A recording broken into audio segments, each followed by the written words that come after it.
Hi, welcome back to another episode of Project Stargate Fringe Research. I am your host, Mark Brunner. Co-host Kenny Bisbee. And I'm co-host, research and contributing co-host Michael Thompson. Thank you, sir. You guys, it's good to have you guys back. We've been having some fascinating conversations about everything from dragons to you name it. I mean, the state of MUFON. I just wanted to get this stuff out there. Michael and Kaylin, you guys are the dragon experts. Tell me everything y'all know about the history of dragons and why this is important for today's research into fringe topics. Ooh, that's a big one. Well, I know I'll let him go first. Well, dragons have been in every culture that I know, but no one knows where it originated from. Some say it started in Greece, which I doubt it.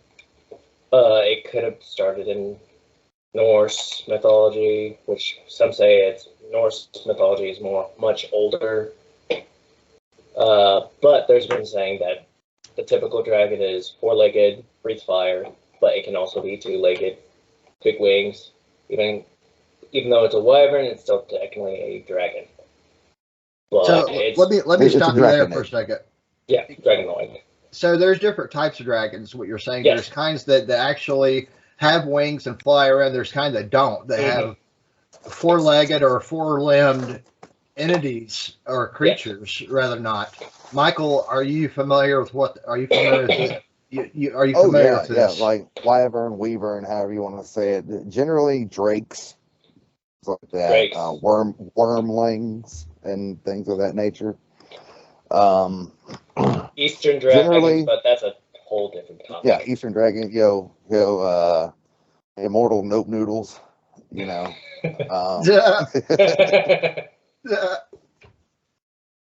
But yeah, I mean, generally, if you have, your Anglo-Saxons, European-style dragons are, four-legged, big wings, long necks and whatnot. Then you have Scandinavian dragons can kind of be argued that they're like wyverns, weaverns, however you want to say that.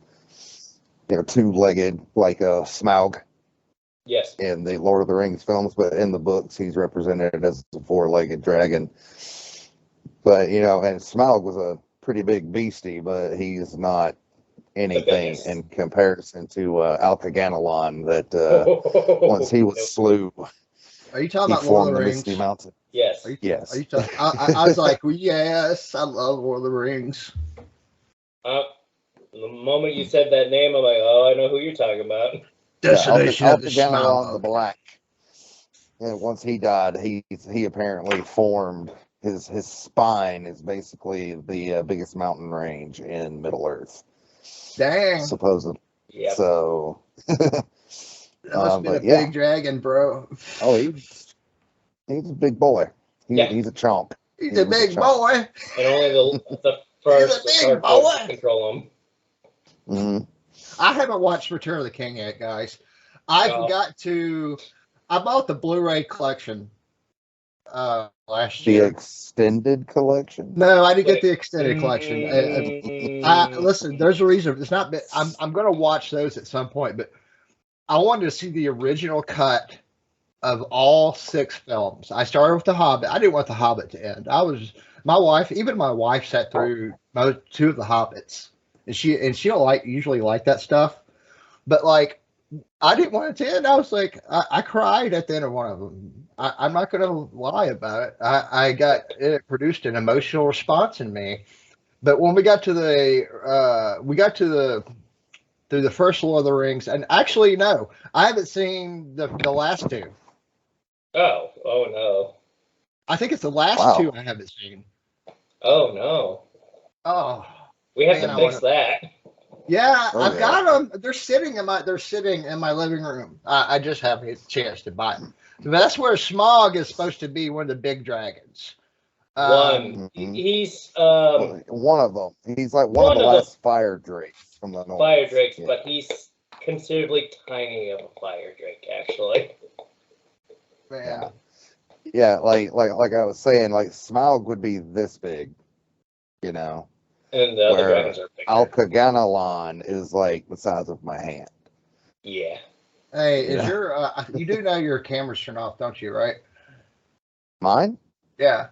Oh, I see him just fine. Should No, it I'm talking to Michael. be? Yeah, your camera's off.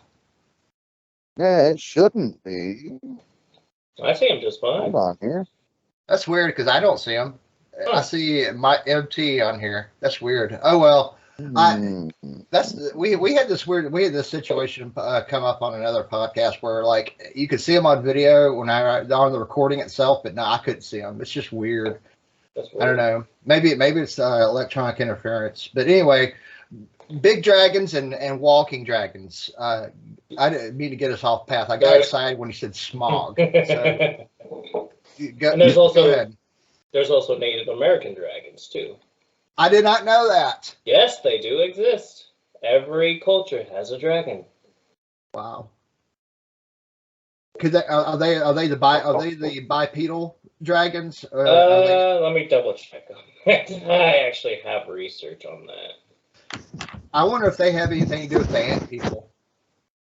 Well, they didn't necessarily call it a dragon, but once we came over and did it, it's basically they call it the Thunderbird. One of them was the Thunderbird. One of them's known as the giant bird Piasa, if I'm saying it right. Yes. Yes. Would you repeat that one more time? Giant Myasa? bird Piasa. Oh, I thought you said Myasa. I was like, that's what I thought you said. That's what I thought you said. No. But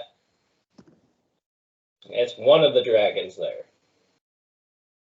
It has strong similarities with the Japanese dragon. So you would say it's another Eastern type dragon, but has wings. That's pretty cool. Because there does seem to be dragons in every culture, almost every culture. Even going, like I said earlier, even going back to a lot of these different types of scriptures, ancient scriptures of different faiths. A lot of these talk about stuff like that. They talk about the flood too. Yes. There's all these commonalities. There's a historical account of things that we're seeing. Yeah, that we're finding archaeological evidence of that happened. And we have been for some time. But at any rate, dragons are something that's always fascinated me. Now, the question is, I've also heard some speculation. Now, this is speculation and only speculation, but going into the Old Testament times, during the whole Adam and Eve thing, mm-hmm.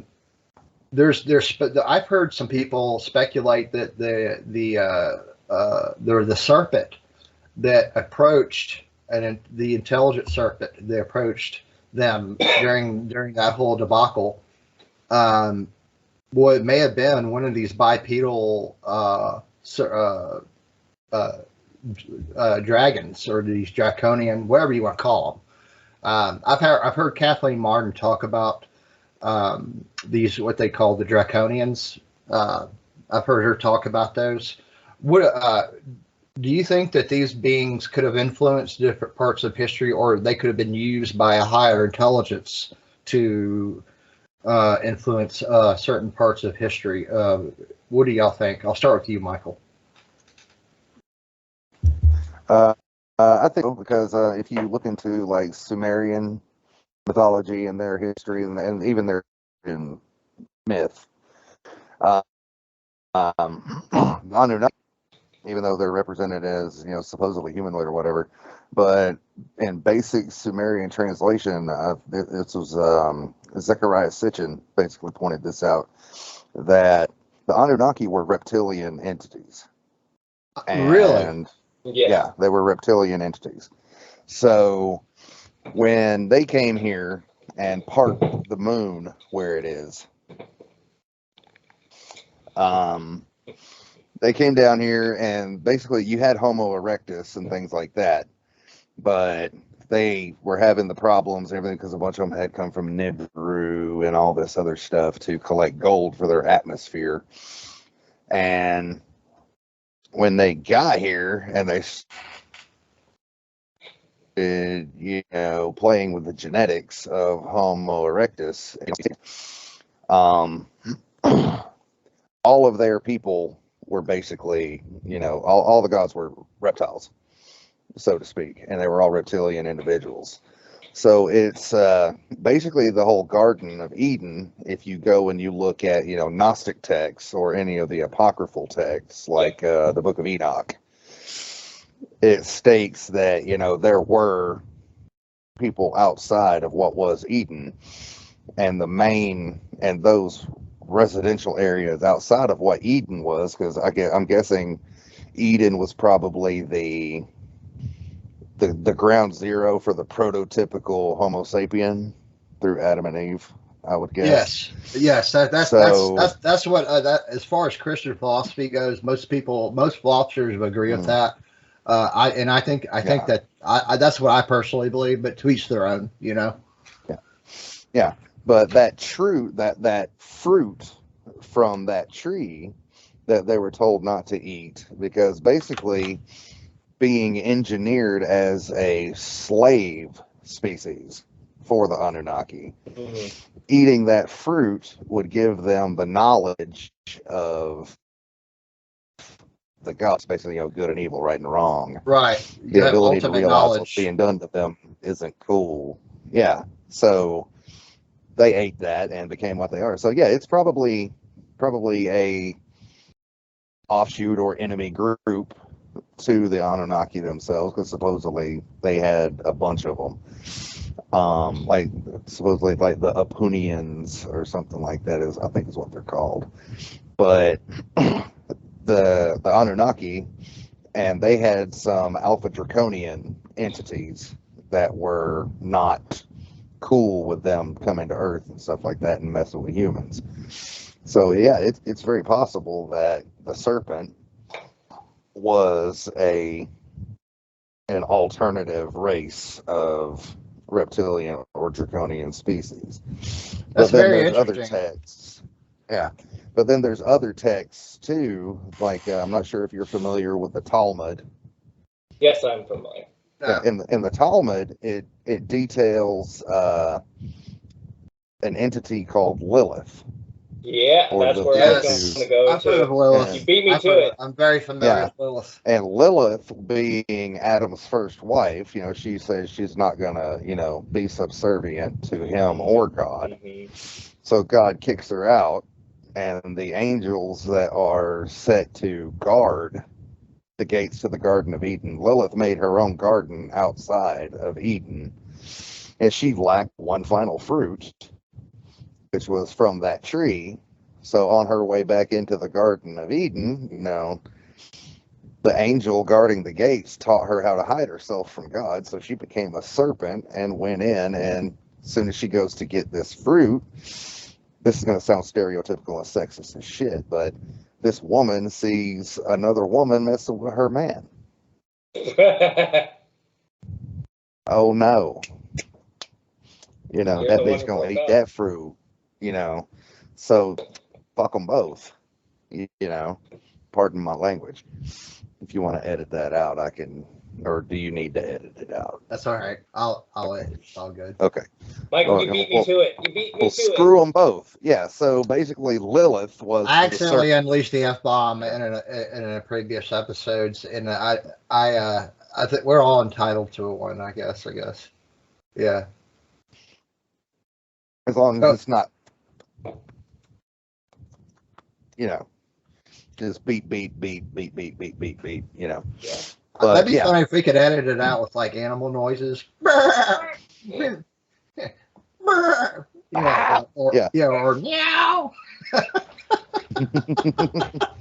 I'm gonna see that. Or just every time someone cusses, it's like,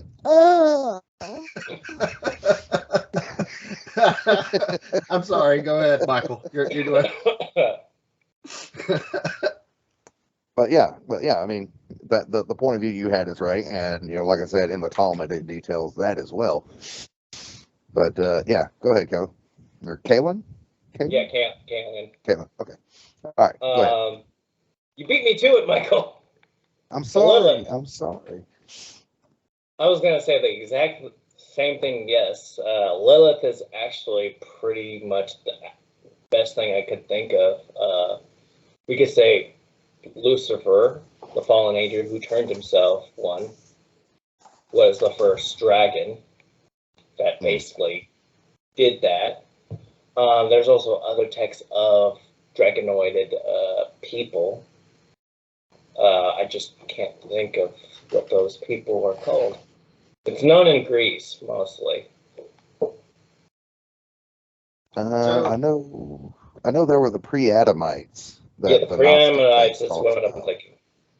Okay. That basically built a lot of armor for the gods. Like, they made everything for the gods. They even made most of the iconic weapons for the Greek gods. This sounds like a plot point from Warhammer 40K, man. This sounds cool. Yeah, basically it is. 40K Warhammer took a lot of inspiration from a lot of religions. I can tell. Yeah. That's the only people I could think of on top of my head. To me, doing that, they were doing that. It could be in jealousy, mostly, that I could think of, because we have one thing most people don't have: freedom, or they were scared of something of us that we have. I have an idea to add to what you're saying, Kalen, if you don't mind. I'd like to add something to both what you're both saying really quick, and then I'll let you continue. So, in the 5th book of the chapter of Genesis in the Old Testament, it talks about the days of Noah. I want to focus in on that time period with you guys for just a moment, if I will. Mm-hmm.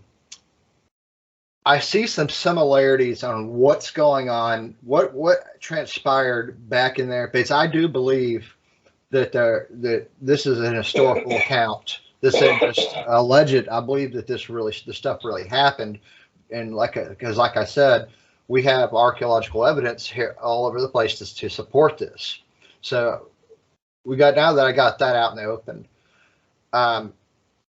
So I believe that we had these beings called that said that the sons of God came before God himself, and they lusted after the daughters of men, and they said that they wanted to take them as wives and all that kind of stuff, right? Well, whoever the sons of God, it didn't really make clear who the sons of God are, but we have some clues as to who they may be. In the New Testament, I'm gonna have to get these details because I don't know exactly where it was, because I heard somebody read this to me a few years ago, and I thought it was just kind of interesting. But it made another reference to the sons of God, and it said, and Satan was amongst them. So maybe that these were some sort of angels or something like that. But anyway, the offspring one of the, according to some theologians and philosophers, that these sons of God were actually angels, and somehow they did some kind of genetic experiment on mankind. And I think that what's going on today with this alien abduction, we look at what happens during the abduction. Well, very invasive and torturous type medical experiments.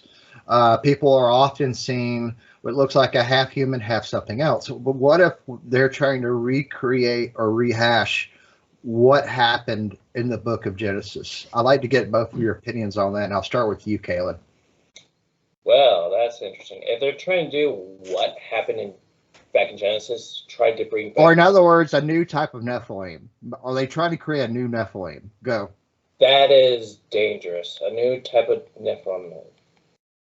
Yeah. It took a lot of us to kill and wipe them out. It took a long time to wipe those out. It took after David's time, not even after David's time, after they killed them all, there were still some of them left. It will be dangerous because they are supposedly 20 times stronger than a normal human.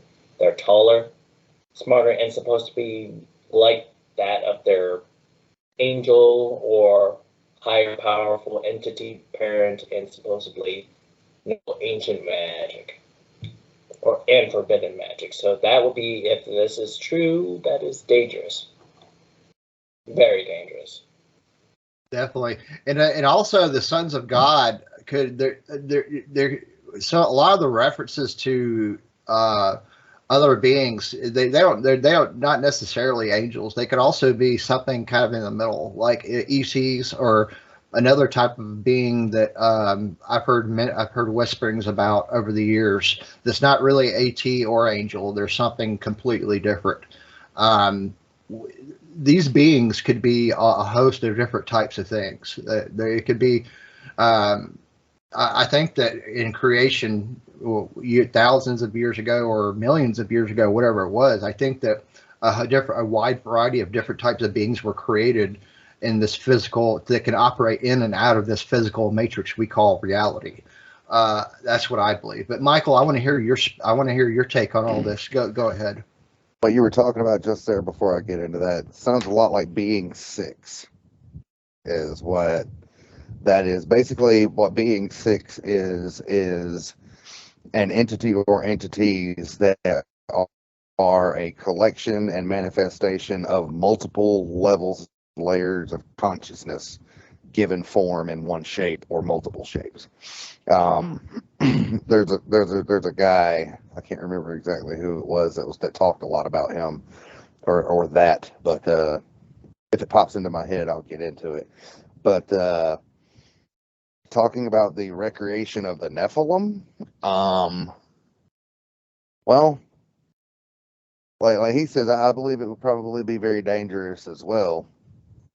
Because hell, I mean, even after humanity, as it were, trying to wipe them out as a whole, the flood that was basically intended to wipe them out didn't wipe them out.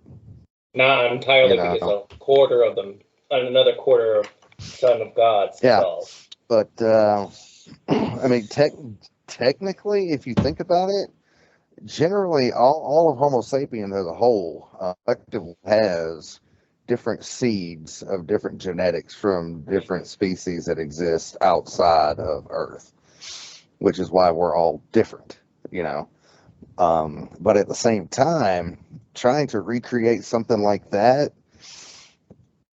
probably something that's very, very heavily guarded and kept super secret. That sounds like a bunch of stuff like what they would be doing at the Dulce bases in New Mexico.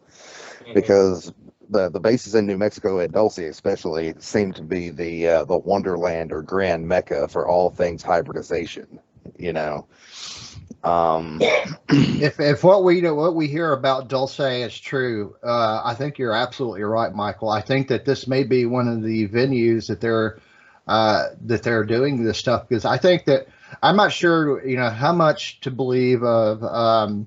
What's that guy's name that allegedly got in a firefight down there? I can't remember his name. I have a brain fart off the top of my head. The guy that back in the 90s, he was like an engineer.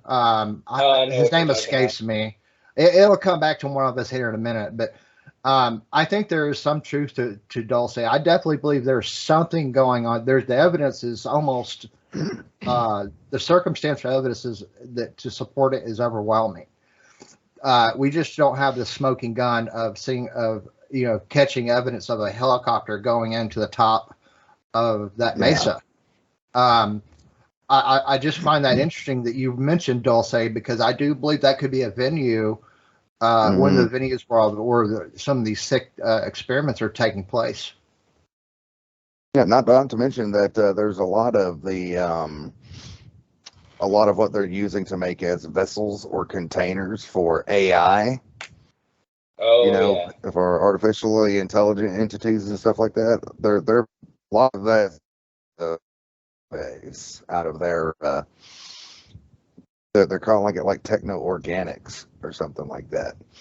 And basically their robotics division and stuff like that is basically working on giving bodies to artificially intelligent beings. But like I said, at the same time, with techno organics, you're basically making cyborgs and things like that. So kind of like maybe with the advent, basically like the advent with how they're pushing so hard for AI, is they're basically trying to make a controllable genetic mold for something that they can put the consciousness of these things in. They grow them in a vat, and then they slap their consciousness into something that they can actually control. Because basically, if you believe anything that happened with the Nephilim and their like, they were cool at first, but then they turned into, massively violent, marauding, cannibalistic jackoffs. Yep. I mean, when you're eating your children as soon as they pop out of the womb, like, oh, what's going on, guys? You kind of see a problem, Yeah. Wow. That's creepy, man. Yeah, the giant. I can't imagine that. The Nephilim was another thing, and then the giants were another thing, and I'm like, if they're trying to recreate that, that's a big problem. A lot of people say the Nephilim and the giant were the giants. They were. Okay, I was just making sure that we were on the same page with that, because the angels, the angels, quote unquote, that came down from heaven when they say, hey, these human chicks are digging that unibrow, baby, so they got a hold of it, and the offspring were called the Nephilim, and then they became the giants and stuff like that. But it depends really, again, on where the information and tale is coming from. Like in the Gnostic texts, so like I said, are apocryphal, so they were in the Old Testament, but the new guys were like, no, let's cut that out. I call bull on that. And if it's in the Bible and the Bible mentions it, it's canon. Yeah. So because originally there used to be 96 books in the Bible, and now there's 62. Yeah. I've heard a lot of debate about the Book of Enoch. A lot of people think the Book of Enoch was originally part of the Old Testament, and I think it's possible. But I honestly, I'll admit to you guys, I've not read the Book of Enoch. I'm going to. It's on my to-do list. My guy used to be my pastor years ago. He actually married me and my wife. He recommended it. He says it was fascinating. He said you should definitely read it. The Book of Enoch details very heavily that Jesus was a reptilian. Yeah. So it's like, oh, well, Mary is a virgin birth. Yeah. Okay, cool. So how did she get pregnant? Well, it wasn't Joseph who slept with her, because if the two of them were married, they were getting married at a time where both families watched them consummate their vows on the wedding day, So there's no way. So she was pregnant, but no one slept with me. Virgin births, whatever. But there are specific types of reptiles in existence that can impregnate themselves and switch genders. And people I don't think the big question is whether or not God slept with Mary or impregnated her or whatever. I think the bigger question is, what kind of reptile was Mary? I've never heard that before. That's pretty interesting. I've heard some similar ideas, but I wonder if that's what the skinwalker might be. These beings like the skinwalker, they could be, maybe the skinwalker is one of these could be one of these shape shifting beings, kind of like what you just described. Well, I think that the skinwalkers these days are kind of being used as like a catch-all term for a lot of things. An umbrella term. Yeah, like if you talk to like a Navajo, for example, about skinwalkers, one of my employees is full blown Navajo. He's the next in line in his family to be a shaman. Oh wow. You know, Interesting. and his brother. He doesn't. You mentioned the Ninkalushi around him, and he. No, you No, no, never. no, no, No, no, no, no, no, no. no. Shut up, dude. Like his brother supposedly has the telltale whatever that he could become a skinwalker if he were to kill somebody or whatever. But I would love to skinwalkers, talk to this guy. God, I'd love to talk to he this won't guy. talk about it. He You won't won't. talk about it. Yeah, I figured he It's not. wouldn't. He It's not will not all talk about culture. it. They will not talk about it because it's very dangerous. Even Skinwalker, the Mhm. Skinwalker path is Yeah, very. even mentioning the skinwalker gives them power. Yeah, You know, Skinwalkers Yeah, is. How do I describe it? aren't It's they supposed to even be worse. like somebody who practiced really, really dark magic it's and did some really fucked up things to their family to become one, it's right? Think of a it's Wendigo, but worse. Yeah. 100 times yeah. worse. Yeah, Okay. they'll consume the flesh of their brother. They Yeah. practice darker magics than what is intended. Yeah. And they're generally just they carry a seed of evil that can never it will continue to grow, but it will never stop. Yeah. You know? Wow. And But a they could lot of be people killed though, like, oh, right? that's a skinwalker. Uh, They They can. can It's they jump bodies though. yeah, that's the you can kill their original body, but they know how to jump to body to body. So the true way to kill it has been lost. It's very confusing how to truly kill one. Some wow. say it was silver, but it's not really true. And two, they're also very similar in a lot of ways to Eastern European vampires or Yeah. Vukatlaks and Vrikalaks that they generally tend to just fuck with their family That as sounds Yeah. opposed to yeah. everybody. There's a lot of things that you could compare to the old European vampire legends. For example, the Men in Black, very similar. Hmm. They Mhm. will not come in your house unless you invite them. There's some psychic phenomenon that's sometimes associated with the Men in Black encounters. You know, just like there is with vampires, according to legend. There's some sort of psychic trance or psychic transfer of information that's been reported with these Men in Black sightings. Maybe a lot of these things were confused as vampires back in the day. Could that be? Yeah, Or I there love. could be vampires. There could have been I like real the fact vampires. you said Vodaluk, which is basically pretty accurate because that's the Yeah. werewolf and vampire Mhm. version.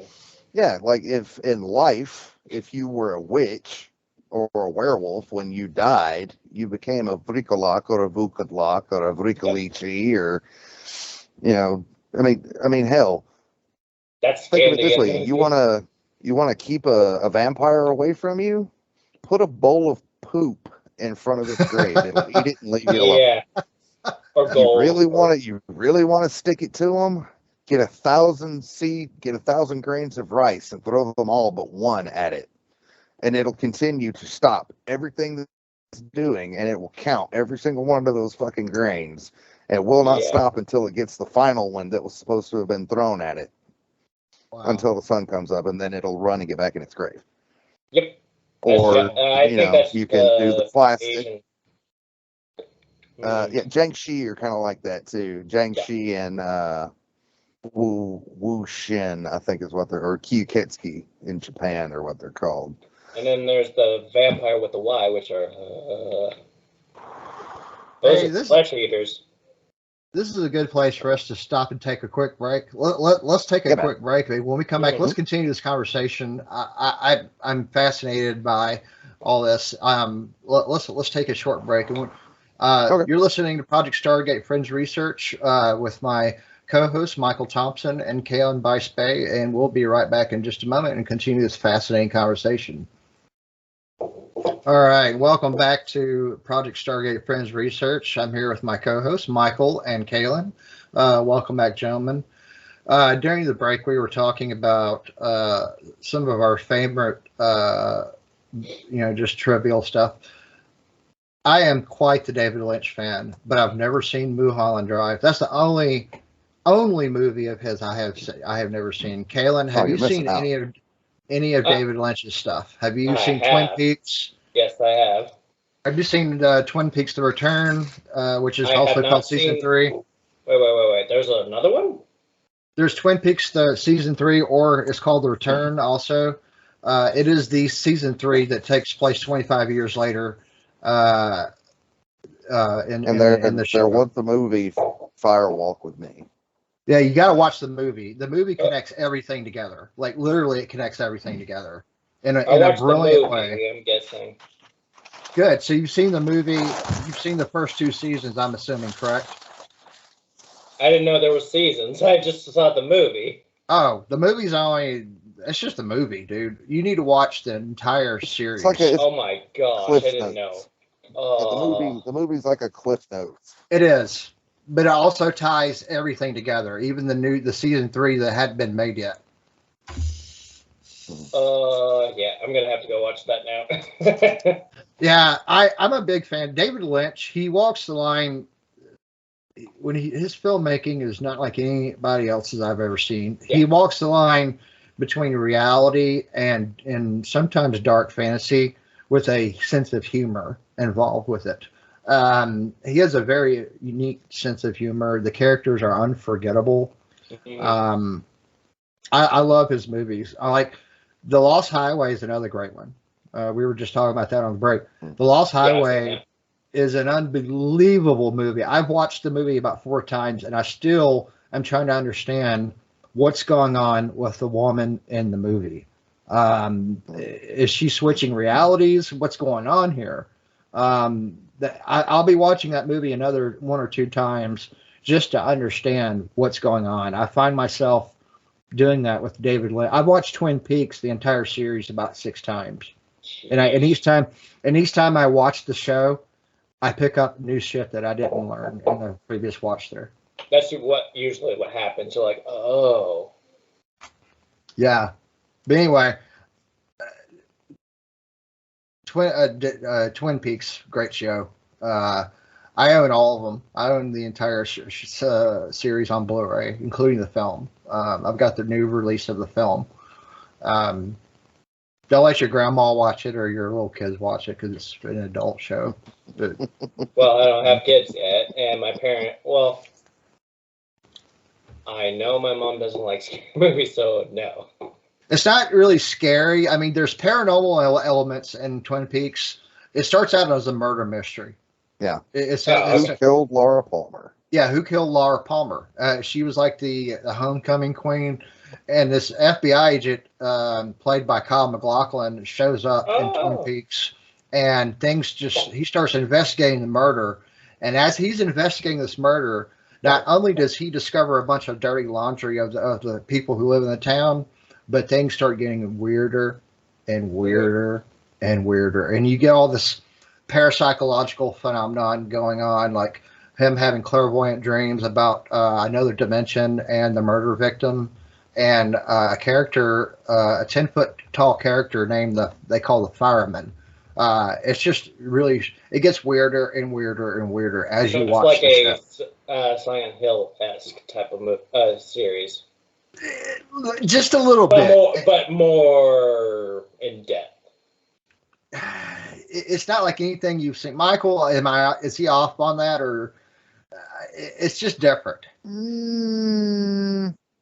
Yeah, it's just different. Like, you're not wrong in what you're saying, but yeah, it's just different. Like, just throw all of your preconceptions out the window, turn your brain off, and leave it off. You know?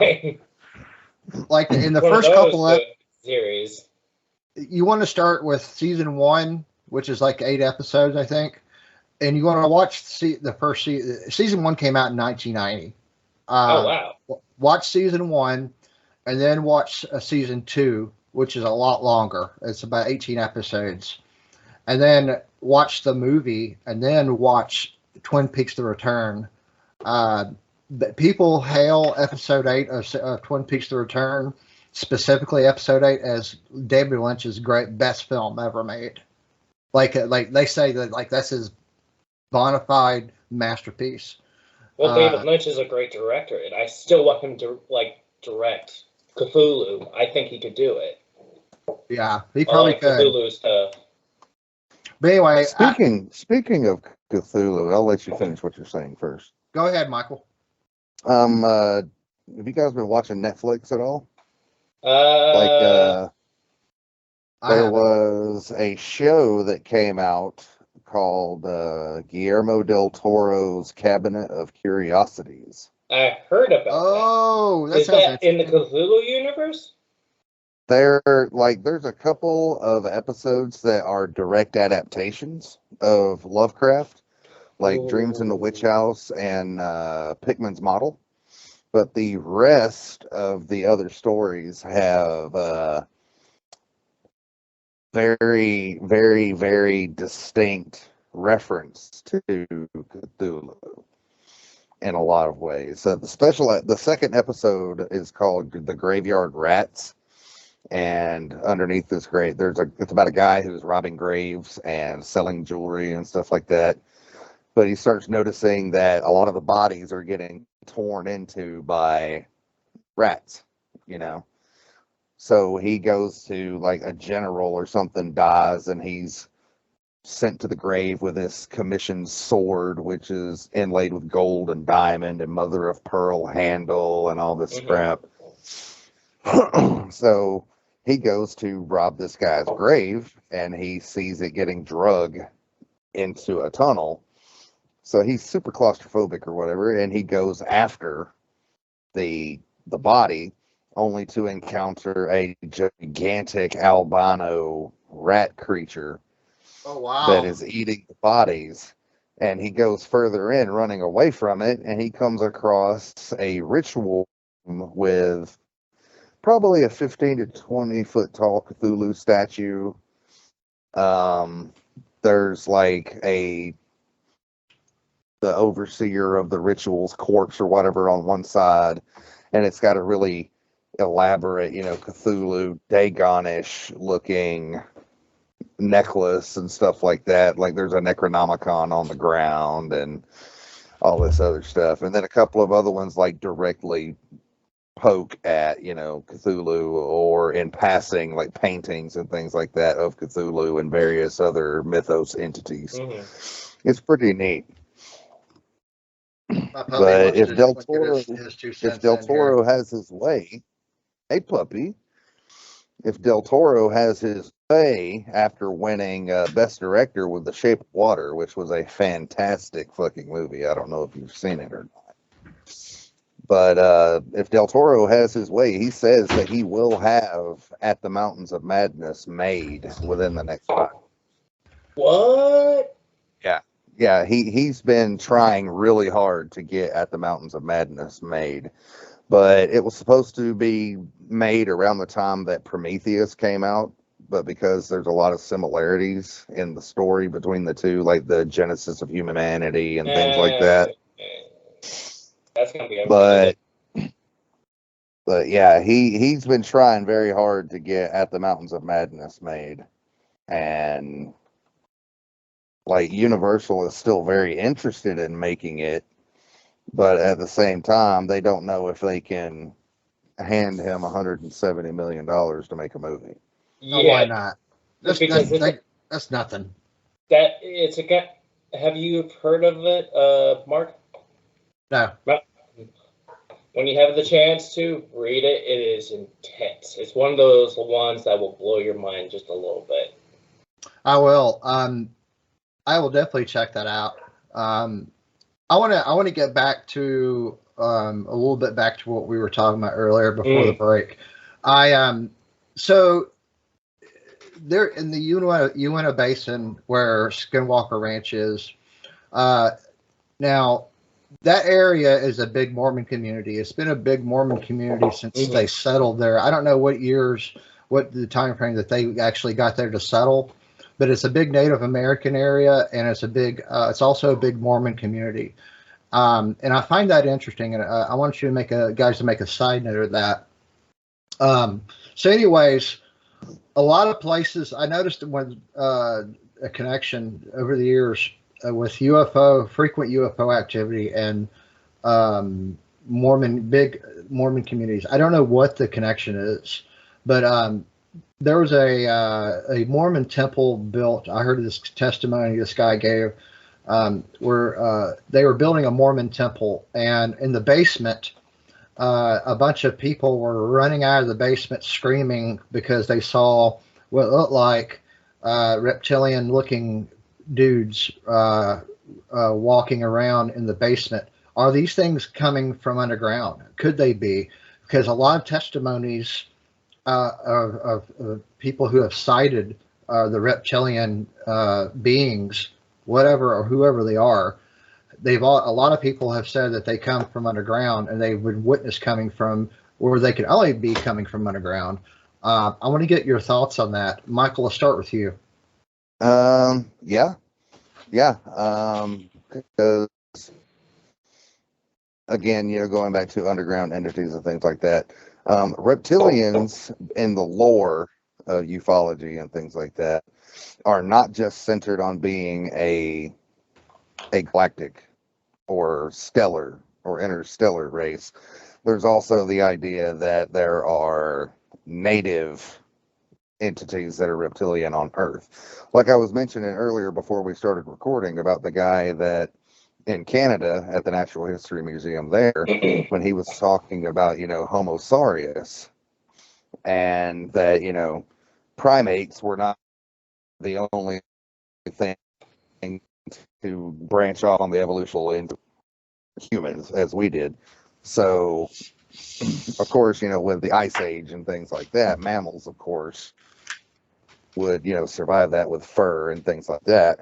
Well, being reptilian, of course, they went underground, and because they're finding, there's a lot of archaeological sites, especially out west and in more arid areas, where they're finding, dinosaur skeletons and things like that, but they're also finding dinosaurs or skeletons in these areas that are also not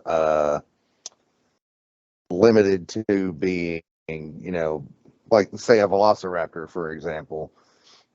What if you have a 6-foot velociraptor, but it doesn't have a tail?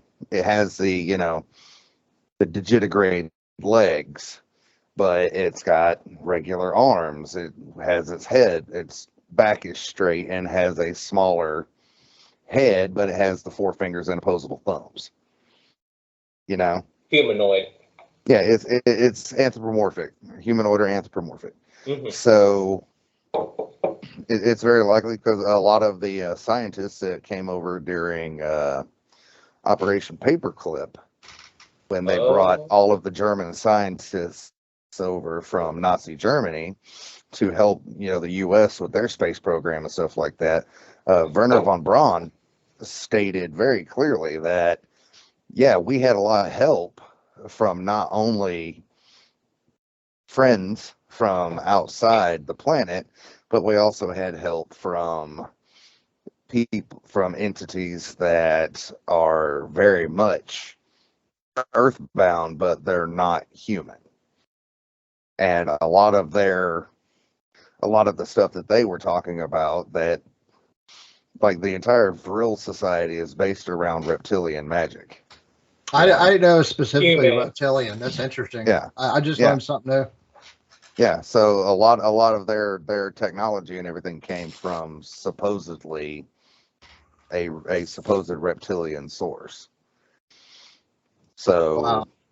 I mean, it's very likely that they witnessed reptilian entities coming from where they were coming. But then at the same time too, with a lot of where people are seeing reptilian entities and whatnot, if you were to do an overlay in the United States as a whole of per capita, like missing people, the diagram of where all these people are also like 95% matches where there are underground caverns that have or have not yet been mapped in the United States. That's fascinating. I wonder if David Pilates has looked into that. Do you know who I don't know. That's the missing 411 guy, right? Yeah. That's the 411 guy, right? Yeah, that's David Pilates, yeah. I wonder if he's looked into that, because that you made a good point. Mm-hmm.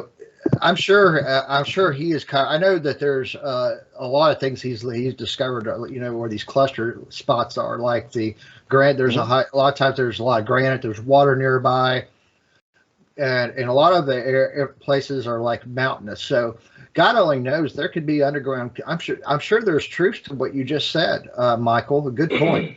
There could be these underground caverns. These people could be disappearing underground. What if they're disappearing into underground and never to be seen again? Because the circumstances behind these disappearances are so bizarre. It makes sense to me what you just said. I'm sorry to interrupt. Go continue. Yeah, and they're generally these people that are disappearing and stuff like that. Even some of the people that there's been a lot of people that have been missing for some odd years, and they have come back and shown back up. Some of them have related stories where they were underground, and they were basically being used as some type of slave force or whatever. And a lot of the people that were taken down there with them were being used as a food source. Yeah. Ouch. So, yeah, I mean, and a lot of the people that, have been coming back with stories like that are basically being told to shut up, or we're going to kill you. We're not going to kill you, but we're going to make you wish that, you had never said anything, If there's any of these beings listening to this program, Kaylin and Michael and I, we don't taste good. We taste nasty. You'll get a bad tummy. I'm diabetic. You'll get a bad There's tummy. no sugar. Right. Yeah. And Kaylin, look. This guy does the banana splits like you wouldn't believe. You don't want this guy. There's not much meat on his bones.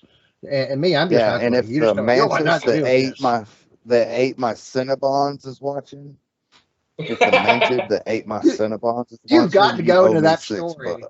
$6. The Manus dude, if you're listening, F off, sir. Yeah, you owe me $6.12, dude. Or you can bring me some Cinnabon. They think they're so damn intelligent that they think we're stupid, and they are more intelligent than we are, from what I understand. Like Kaylin, this happened a couple of months ago. Oh no. I was having one of those dreams where you're still asleep, but you're awake at the same time, kind of like a waking lucid dream, Yeah. And my security light on my porch was on, and normally, it doesn't come on unless there's somebody out there, because dog, cats, or squirrels and things like that normally don't set it off, Gerbils. So I go and I open my door and I look out on my porch, and there's this 9-foot tall squirrel praying mantis looking thing. What? That's wearing like red and purple robes, and it turns around and it looks at me, and I'm like, slam the door and I lock it, and I run into my bedroom and I hide behind the rack and everything that I have up for my clothes and shit. Pardon. But after a few minutes, I get the idea in my head that everything's okay,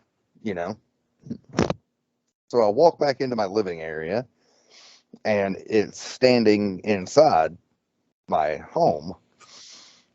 And I get the feeling in my head that I am safe. No, I mean no harm to you. Please sit down. So I sit in my chair, and I sat in my chair, zonked out, It's probably about 3:30, 3:45 in the morning. And when I wake up, and I wake up, and I'm missing my shirt, or my shirt is off, and I'm holding my robes in my lap, and I am starving, just starving. And it dawns on me, and I'm like, hey, I've still got Cinnabons from dinner last night, So you thought. And I know I didn't eat them because, they're cinnamon sugar. You could taste that for a while after you eat them, Oh, yeah. And I go to get them, and they're gone. I know I didn't eat them because I'm starving, So I go to get them, and they're gone. And I'm like, that praying mantis ate my Cinnabons. You're like, Damn. Something happened. Either it ate it or it confiscated them. Was the box still there? Yeah. You didn't even take the box. For science. Yeah, the bag is still here. It ate it for science. It ate it because, these entities, they lie. They lie all the time. But a lot of these entities lie. Like they lie or they do. Oh, we're not going to hurt you. Oh, next thing you know, you're getting raped by an anal probe. You're getting poked in the eye and things shoved up your nose and things, big old needles and other apparatuses being stabbed in you. And I'm like, yeah, right, whatever. Is this their way of saying, hey, we're not going to hurt you, but we're doing experiments on you? But it's not going to hurt. Yeah, it's not going to hurt. But just sit back so we can do all this heinous stuff to you, invasive, heinous, and painful things. But it's not going to hurt. No, not at all. And then if you got Cinnabons laying around, they'll take those too. So you better watch your Cinnabons. Yeah, of course. Michael, you've had it rough, bro. Just say next time if you see him again, I'm like, hey, dude, if you want Cinnabons, just make sure to ask me. Just ask me. Tell him to go to Cinnabon. Tell him to abduct the Cinnabon crew. Dimensionally, shift. We'll go jump in the car. You can shift dimensionally so nobody sees you. We'll go to Taco Bell. We'll get a latte and some Cinnabons for you. And you just give me back my Cinnabons, bro. And then we'll be even. That's all I'm asking. I've heard of weird shit like that happening. And also tell me what the hell happened for 4.5 hours. And why am I missing my shirt? Yeah, well, I found my shirt eventually. But I found my shirt like the next day. But it was over on my shelf over here. But why did I run off with this manted with my robes and whatnot? What type of party were you having, sir? Man, that's crazy. That is a crazy story. Or was there a party at all? Because like even like you were saying with them doing harmful, hurtful things and stuff like that. My first encounter when I was 9, I couldn't move or anything. I felt the needles go into my arm here. I felt the needles go in here, and what they put in my eye, I felt that, but it was more uncomfortable than outright pain, And the second encounter hurt like hell because they stuck a bunch of things into my spine. Ooh. But my third encounter was interesting because, they collected semen in a rather direct way, which was pretty neat but interesting as hell because certain entities you wouldn't think have a cloaca, and it feels very awkward. So awkward. And the last time I had any real run-in with anything, I was probably 19, strapped to a table, and they took a little bit of piece out of my head here and out of my face here, and they put a thing in my arm that pops up right here every now and then, and it's been there ever since. Dude, Michael, I just want to say, man, I believe you. As crazy as some of this shit sounds, I believe you, man. And I'm sorry if you were traumatized by any of this. I'm really sorry. This is something that happens to more people than I think most people would realize. I think it happens on a much bigger scale to people. I think they do a better job covering it up with people's memories than than others do. I think, and I think that's why some people like you, Michael, you've been conscious during some of your experiences.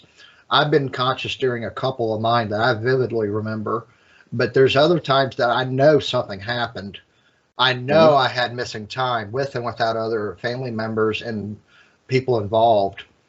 And I even have the physical evidence. I have some degree of physical evidence to support it. I think this happens though on a much bigger scale than most people realize. And Daryl Simpson and I were having a conversation about this about a year and a half ago, and he's one of the go-to authorities on this subject. And there are things that there's ways you can find out almost definitively within 2 weeks if you've had an abduction scenario. There's definitive ways to find out. Yeah. These entities, they secrete some kind of body fluid. I call it sweat, for lack of a better term. And you can't see it with the naked eye, but if you run a black light over it, it stays on you for 2 weeks. And you can see palm prints and stuff like that on people. So I just wanted to throw that in. Oh, not to mention that the reptilian ones leave a smell that sticks around for a while, and it's not pleasant. Which ones? It is not pleasant. The Who does reptilians. That? Oh, the reptilian ones. The reptilians leave behind like a pheromone or a scent that they secrete because they don't sweat or whatever, but it just comes off of them. Right. And the smell is very, very kind of smells like bile and sulfur. Oh my God, that's horrible.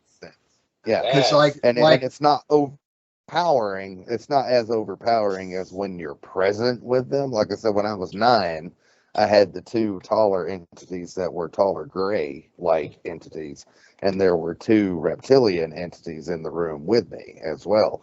And smelling them is enough to make you want to retch.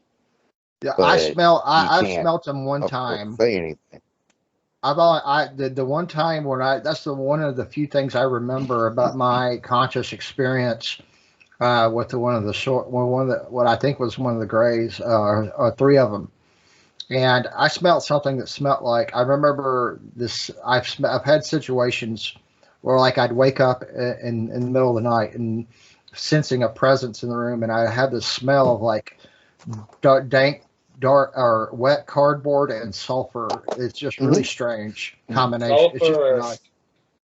Sulfur and what again, Michael? Sulfur and bile. Bile. That can be like, situated with dragons a lot. Like, you know how you can smell your your vomit? Yeah. Yeah. Wow. Jeez.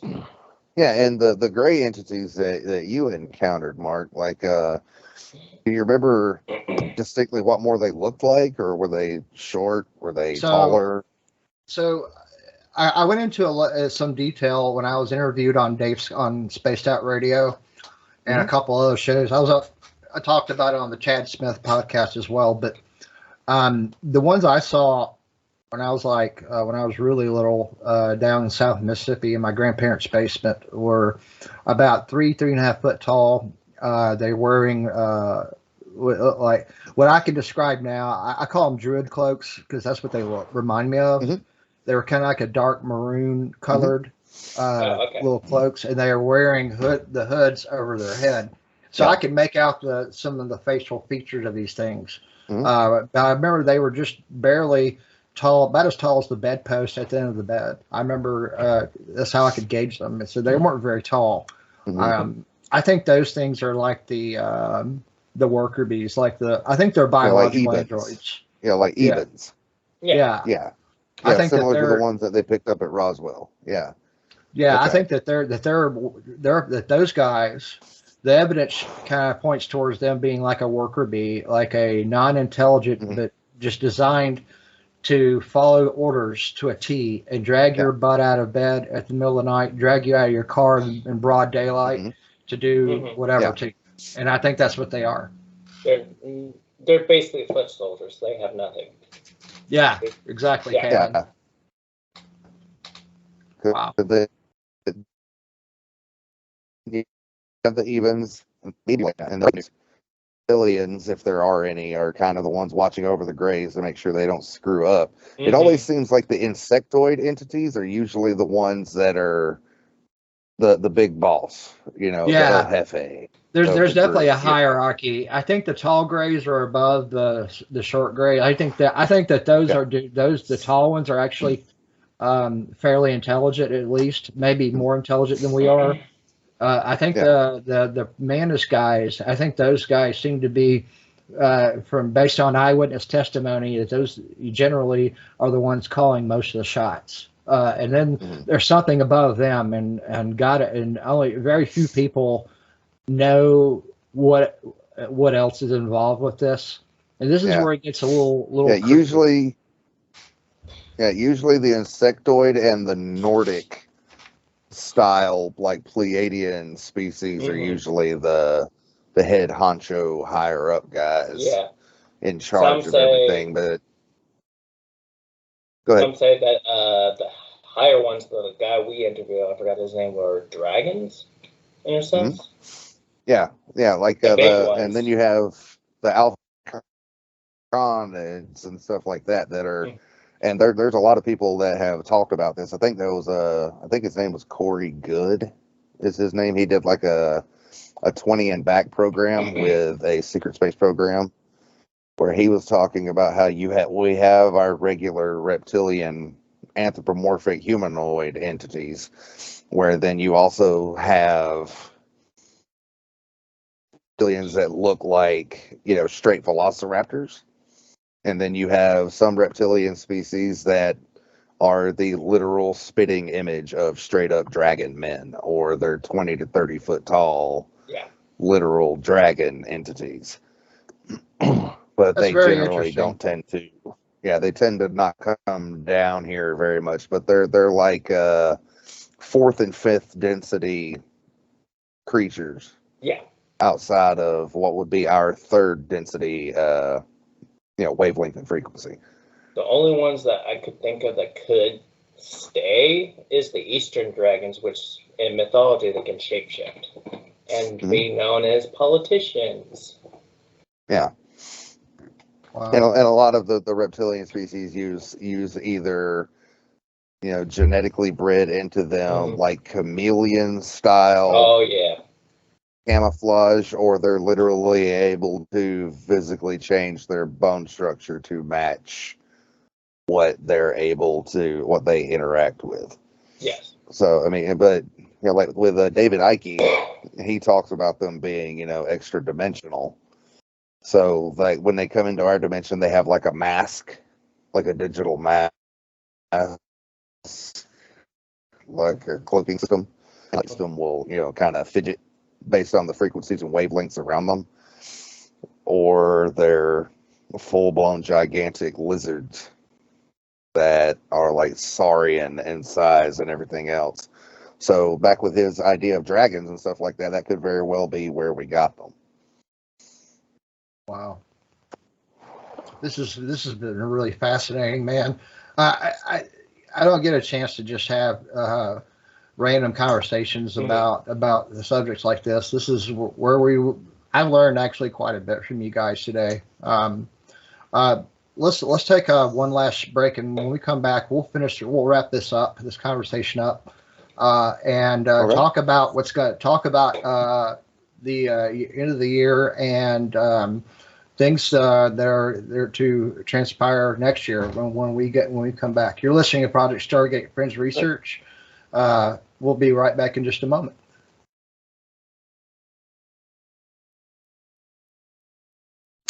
All right, welcome back to Project Stargate Fringe Research. We're here to finish up in our last segment here.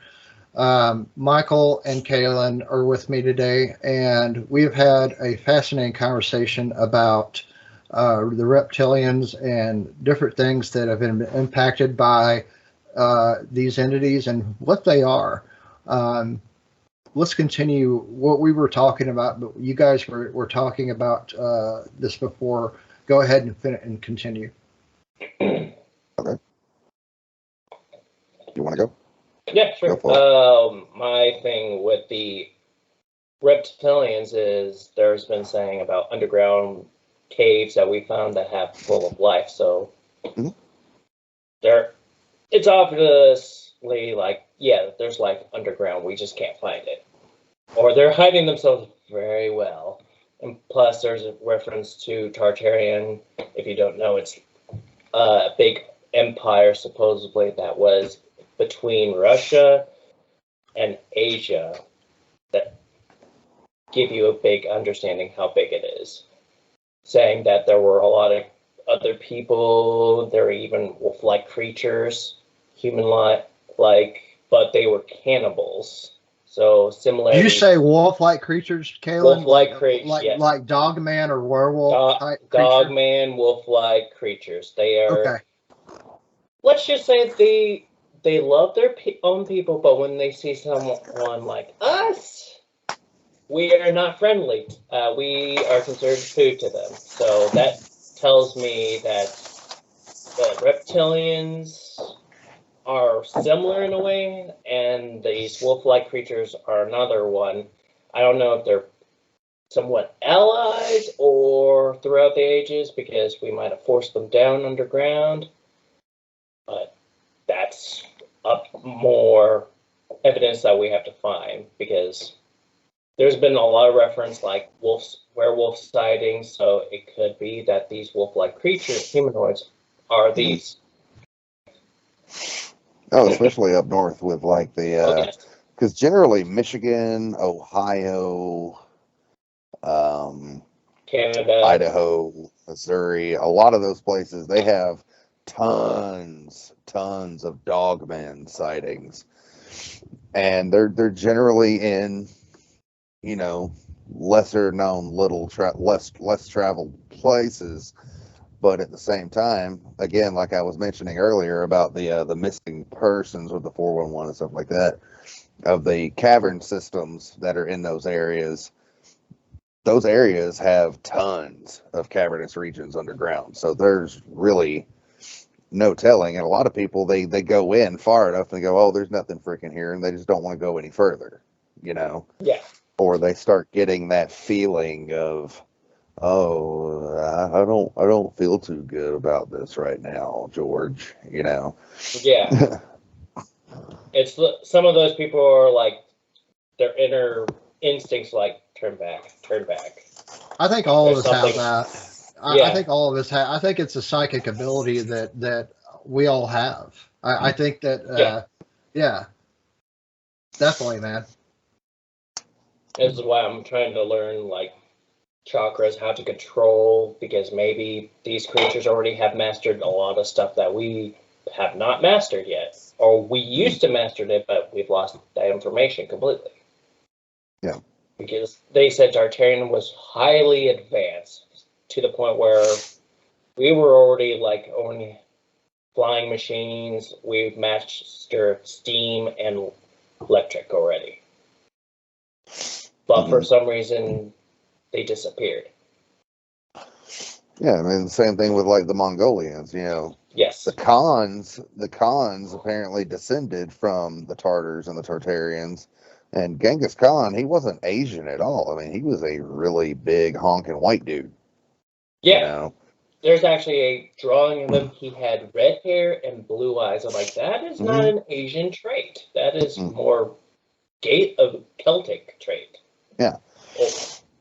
And the Tartarians apparently were, you know, let's throw in some eugenics terms if you want to.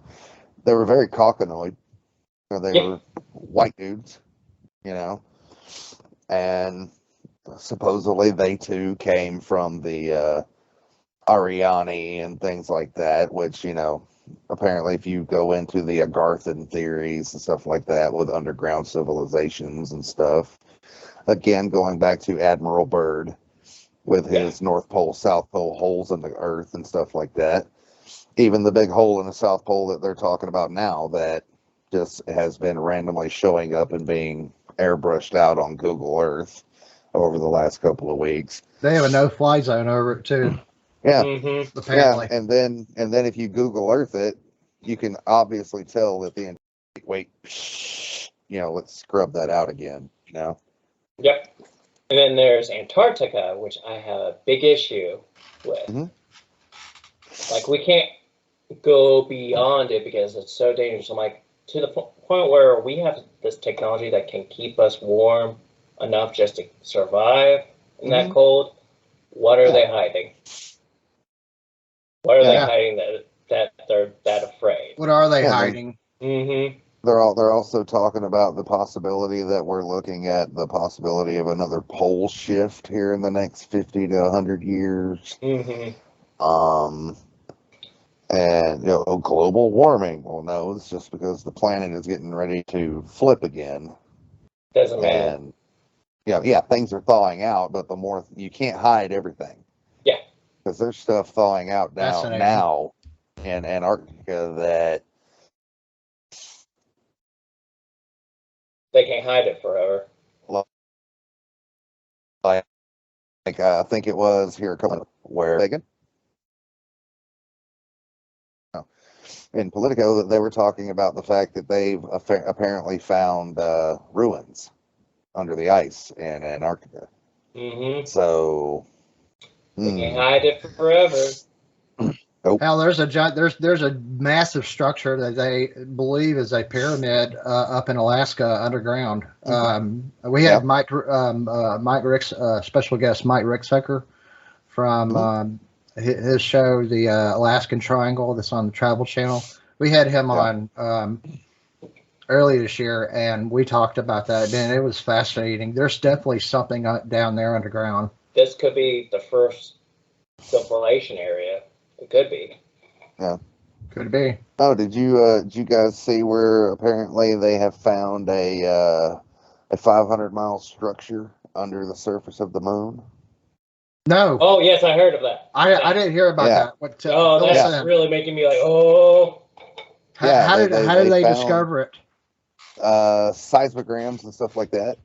The moon was having very heavy tectonic shifts, which is impossible because the moon has no tectonic plates. Yep. And then so they they use their seismographs and things like that and ground penetrating radar and found a 500-mile in size structure in the core of the moon. Wow. That's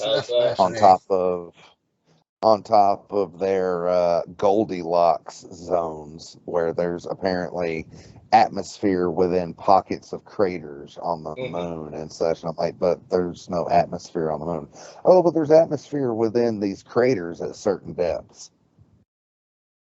No. That makes no sense. So this tells me this is like its own type of planet. Yeah. Well, which goes into how people have always, there's been a lot of people that have talked about the fact that the moon is hollow, and it's either hollow or extremely cavernous. But the moon itself also has no core. So how can there be a 500-mile structure in the moon when the moon has no core? Well, that would explain why it has no core. Core was gone long time ago. Yeah, but apparently that they've also been picking up like strange energy spikes on the moon as well. Like things are starting to turn on or whatever. It's fascinating that we're on this conversation about the moon, because I have a lady who's going to be who wants to appear as a guest on our show. Her name's Constance Briggs. She wrote a book about this, about the moon and all this stuff. And we're gonna next year. She wants to appear as a guest on our program. She's written a book about it, and her name is Constance Briggs. She's from California, and she's really cool. So that we're actually going to be talking about this in great detail in an upcoming episode next year. Nice. Yeah. You guys have Amazon Prime, right? No. No. I'm not sure if our membership's active or not, but we've had it at some point. Same here. I had to reactivate it just to. there is a documentary on there called UFO: The Greatest Story Ever Denied. It's in 3 parts. And the first part deals with, general UFO related things. And the second one is called Moon Rising. And it's like almost 2 hours of them talking about the anomalies and things like that, and straight up ex-NASA employees and how they've, they detail going in and airbrushing and altering photographs and video and stuff like that, as well as the 14 hours of video that the Apollo 11 crew filmed on the moon, showing entities and craft surrounding them while they're, one small step for man, one giant leap for mankind, Right.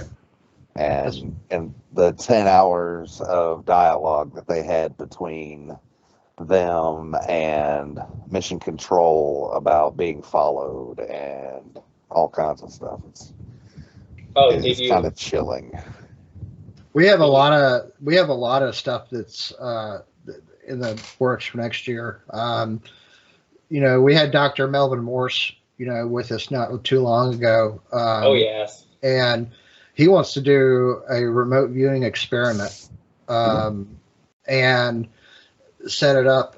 We got that kind of in the works, and I haven't talked to him about a time, but this is going to be like a 5 or 6 hour ordeal, where we're going to have a large block of time set aside for this, and he's going to conduct the experiment if we decide to do it. But that's going to happen next year. Yeah. Also, another person I've been talking to over the last year or two is an UFO eyewitness from Cape Fear, North Carolina. A lot of you, a lot of this guy. He worked with Kathleen Martin. His name escapes me. He's really well known in the field. I can't remember. My brain just went brain fart. But he lives on Cape Fear, and he's had experiences like you guys wouldn't believe. They've had paranormal investigators and people from MUFON out there working with him. It's an extraordinary case. But that's something else that I'm working on, getting an actual eyewitness to a very important UFO and paranormal event. That's something else we're working on for next year. It's going to be very interesting. And the individual that I'm talking about has been on TV documentaries. I cannot for the life of me remember his name off the top of my head. Just brain fart. But the rest of this year, I think that we're going to be kind of laying it low because of the holiday season and things that we have. Kayla and I especially, we work for one of the big mega retailers in the distribution, and we're going to be slam busy for the rest of the year. And I think especially next week. Yeah, definitely. So this is probably going to be the last time we're going to produce an episode for this year. We might do something on New Year's Eve, depending on what's going on. We might have to do something around on New Year's, so we'll see. But as of right now, this has been it's been a pretty interesting year. We've had some notable people on our show. Just had some great guests who had some great conversations, and I think that, Michael, I'm really glad that you joined us as a contributor. I'm looking forward. You brought me on. Yeah, man. You've done a great job. You do a great job presenting information. I appreciate it, Kaylin. I'm stoked that you're with us now. Now, as far as Jake and Greg goes, Jake is going to be. He stepped down as a co-host. But he's a contributor. So every once in a while, Jake will be with us next year. Greg had family events this evening, so he was able to be with us. But we got a pretty exciting year coming up next year, and between now and the first of next year, we're gonna be working on getting this content together for another year of exciting content. I'm really looking forward to it. Okay. Yeah, man, me too. Yeah. Same. And again, thank you for bringing me on. You know, it was just a friend of mine randomly saw your ad and immediately thought of me, so I reached out, touch base. Here I am now. So, yeah. Again, thank you for bringing me on. Absolutely.